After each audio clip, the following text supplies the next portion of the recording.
نحن بصدد إعداد من خلال هذا الاجتماع لوقفة احتجاجية اللي غتكون إن شاء الله نهار السبت مع 11. وذلك من المطالبة بمجموعة من المسائل اللي احنا هذه سنين هذه سنين وهذا الحيف وهذا الظلم اللي كتمارسه وزارة الأوقاف والشؤون الإسلامية على هذا العقار وعلى الساكنة ديالو، يعني مدة ديال أكثر من 20 سنة. احنا درنا جميع المحاولات ديال التفاوض وديال التواصل مع الوزارة المعنية من خلال النظارة ومن خلال الوزارة، لكن بدون جدوى.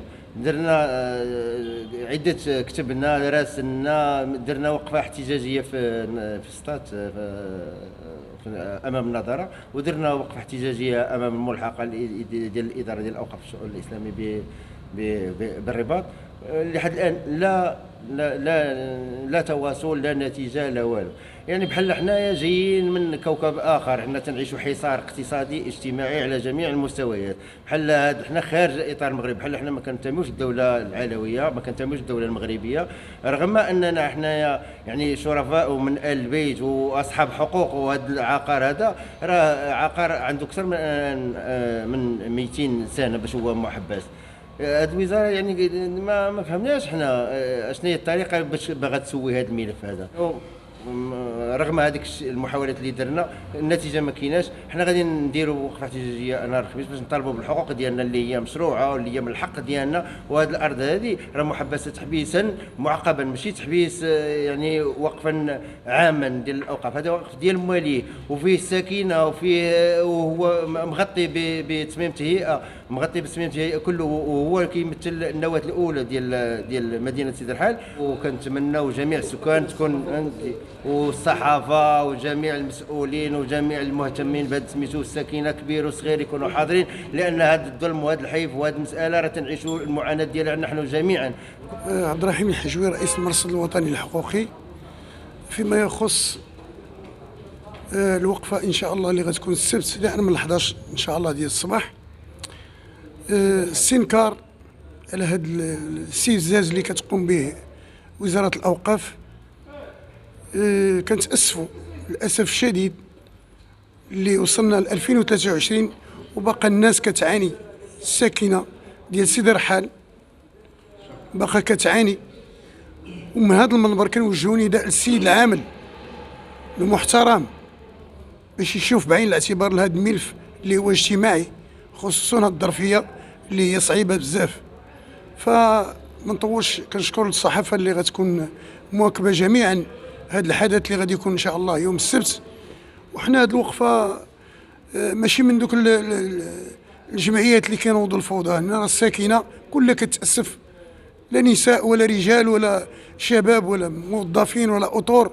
راه تبارك الله سيدي الرحال كانت عندها واحد المستوى جد ممتاز. اليوم صبح التهميش والاقصاء والطلبات، رغم ما كانت الوقفه ديال السطاد وتابعها الوقفه ديال الرباط بدون مأوى. الناس ما كيجاوبوش، يعني هذيك وزاره الاوقاف دايره هاد الناس بحال ما كاينش في هذه الخريطه ديال المغرب. فلهذا ما غنطولش عليكم، فكنحيي جميع الاخوان الحاضرين في هذا الاجتماع اللي باش نوجدوا لهذه الوقفه ان شاء الله اللي غتكون مؤطره بمجموعه ديال الاعلاميين باش نوضحوا الراي العام.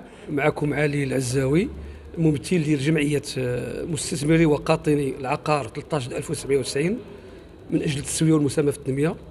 ومعكم كذلك الممثلين ديال الجمعيه ديال شرفاء سيدي الرحال الشاطئ اللي الرئيس ديالها هو السي عبد الغني الشريف. نحن اليوم بصدد كنهيئوا الوقفه الاحتجاجيه اللي غتكون ان شاء الله تعالى هذا السبت هذا ان شاء الله بسيدي الرحال الشاطئ، باش نعاودوا عاوتاني باش نعاودوا نرفعوا كلامنا ونرفعوا داك الشيء اللي كنعانيو منه للمسؤولين اللي عندهم غيره على هذه البلاد هذه. كنا درنا الوقفه الاولى كانت درناها في سطات امام النظاره ديال سطات، درنا الثانيه في الرباط، واليوم هذه غنديروها في المنطقه اللي هي اللي كتعاني. هذه المنطقه ماشي سطات اللي كتعاني، ماشي منطقه الرباط اللي كتعاني منطقه سيدي الرحال، وبالخصوص هذا العقار 13/1990 اللي الى يومنا هذا كنعانيو من قرارات ديال وزاره الاوقاف. وزاره الاوقاف مثلا نعطيكم واحد المثال. مثلا كنعانيو من القراط وكنعانيو كذلك من التماطل. نعطيكم مثال، في 2008 قالوا لنا الاطر ديال وزاره الاوقاف حنا غنديروا معكم المعاوضه في 2008. في 2011 خرج الثمن ديال اعاده الهيكله ديال 80 درهم، وقالوا لنا الباقي بالنسبه لباقي البقاع راه غادي نسويوهم باتفاق معكم جميعا. تسنينا حتى 2018 عاد كيخرجوا الاثمنه اللي هما تعجيزيين واللي هما كارثيين. انت 2008 2011 2018 كيخرجوا واحد الاثمنه اللي هي تعجيزيه، واليوم حنا في 2023 وهاد الاثمنه ما استطاع حتى واحد يخلصها، ومازال وزاره الاوقاف متشبته بها. الى متى؟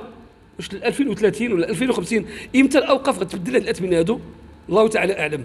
السبشاره غتكون وقفه نفس الحال، غتكون وقفه اللي غادي يحضروا فيها المعنيين كاملين بما فيهم المحبس عليهم، بما فيهم المحبس دونهن من الاناث، بما فيهم القاطنين، بما فيهم الاغيار اللي كيعانيوا من هاد الايقاف ديال البناء. لانه صدر واحد القرار ديال المنع ديال وزاره الاوقاف في 2019 اللي كيقول خلص الا بغيتي تبني، خلص الاثمنه اللي هما تعجيزيا الا بغيتي تبني.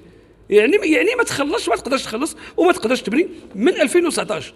من 2019 وهاد الساكنه محرومه من البناء، محرومه باش دير مستشفى ولا دير مدرسه ولا اعداديه. الناس راه كيخصهم ترونسبور باش يمشيو للاعداديه.